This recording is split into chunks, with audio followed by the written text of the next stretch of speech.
If you're a Nintendo Switch owner, then chances are you probably don't really fancy this dock. It's big, it's light, but it's kind of unwieldy and troublesome to carry around. And one of the more recent things I've done is turning this dock into this small one right here. And today, I'm going to show you exactly how to do just that. My name is Ayman from Podder.net and welcome to Techie's Digest.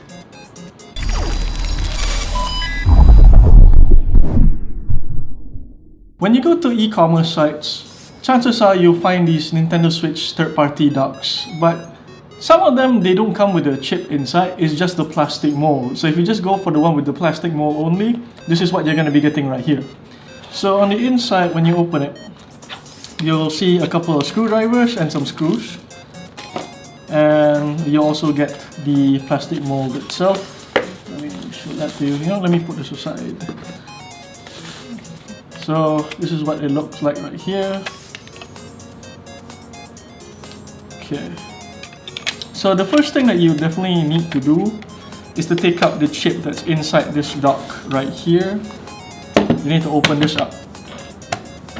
So there's 4 screws right here and there's about roughly 4 or 5 on the outside here. So you're gonna need to open that first.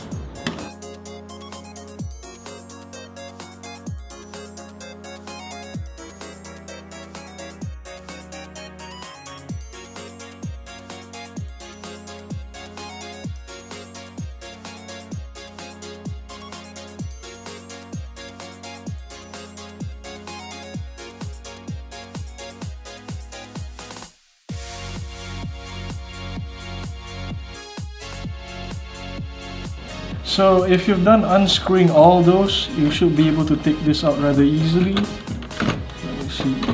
I'm actually a little bit scared of breaking it, so there we go. Okay, so now just taking out this part right here. You don't actually need that anymore, so you don't have to worry about it. So as you can see right here, the chip is just this small. There's really nothing much to it. So what you want to do is take out this chip right here. But first thing you need to do is make sure you remove this cable first, because you do not want to damage the ribbon cable right here.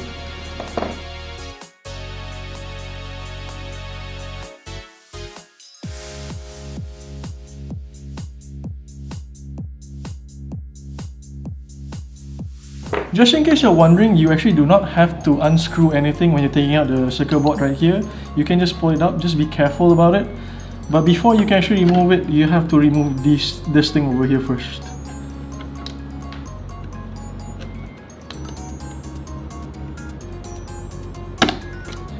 There we go. It's literally smaller than my hand. So just put this aside first. Okay, so before you can take out this part, you still have some screws that you need to remove first. So make sure to remove that first before moving on to the next step.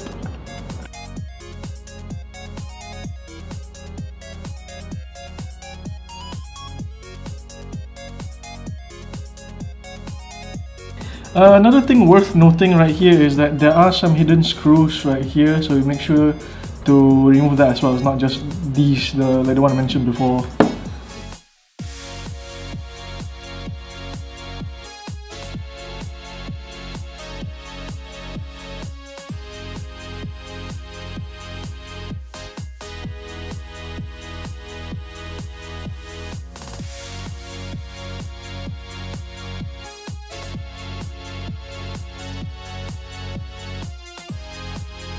So when that's over, you should be able to easily take out this part.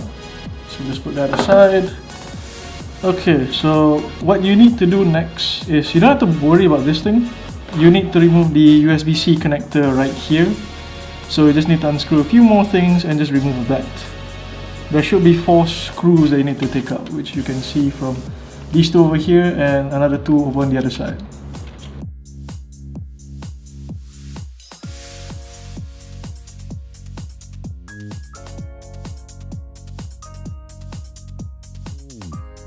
So now that you've done this already, you have this small piece right here, in which case there are still some screws you have to remove before you can take out this thing.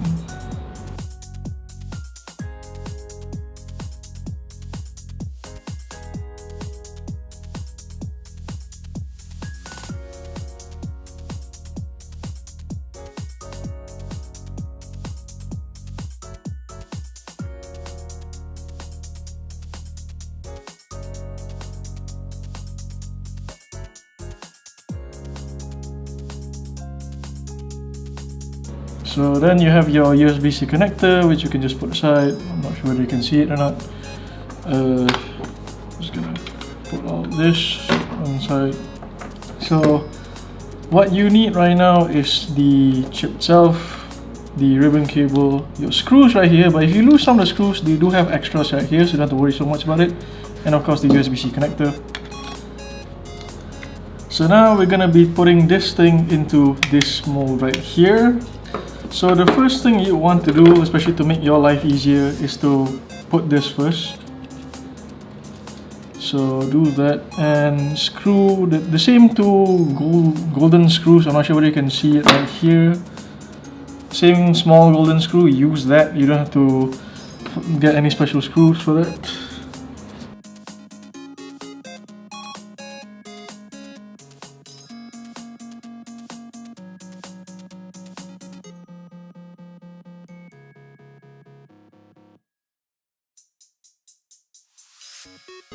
Okay, so now that that's done, it's a lot tougher than I expected. So just put the cable over here and line the chip accordingly with the holes. If you're not sure, just see where it fits. So this should be the right one. Okay. So what you want to do first is put the ribbon cable in.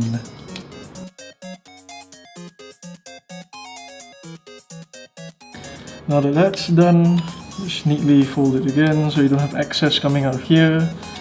So what you want to do is like screw on the chip itself. Let's see, there's 1, 2, 3. Yeah. You need to screw in 1, 2, 3 over here, because the ones that's over here, 1, 2, 3 and 4, you're gonna have to screw it from the outside, which is from this one.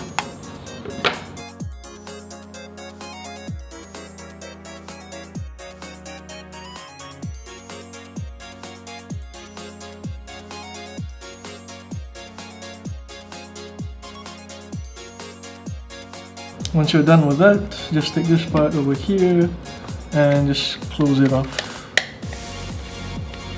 You're almost there. So now you just need to screw in these last 4 screws.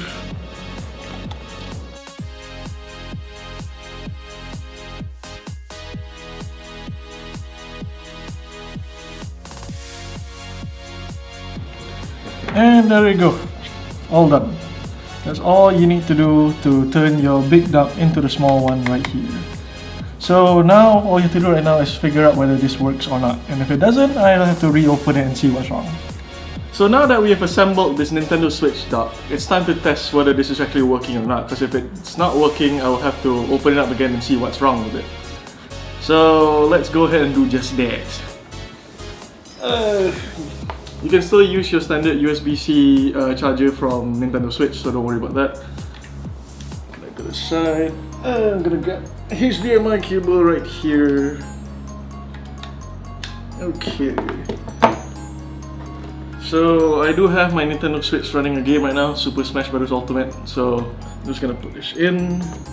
Oh yeah, it's worth noting that on the dock itself, there's something that looks like an upwards arrow here.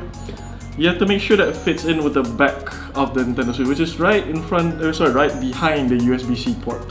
So just slowly put that in. It should be relatively easy, but if it doesn't go in easy, you may have assembled it a little bit wrong. So let's see if it pops up on the monitor, and there we go. It pops up on the monitor, so everything's working just fine. I'm gonna use this controller to show that everything's working fine. Let's see. So yeah, should be no problems, no lags whatsoever.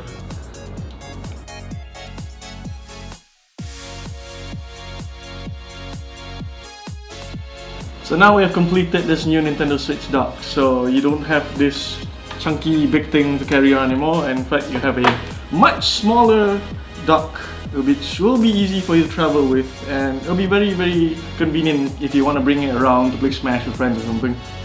So I hope this tutorial actually helped you guys a lot, and if you guys have any questions, feel free to leave them in the comments below. My name's Simon, Football.net, and I'll see you guys again next time. Bye!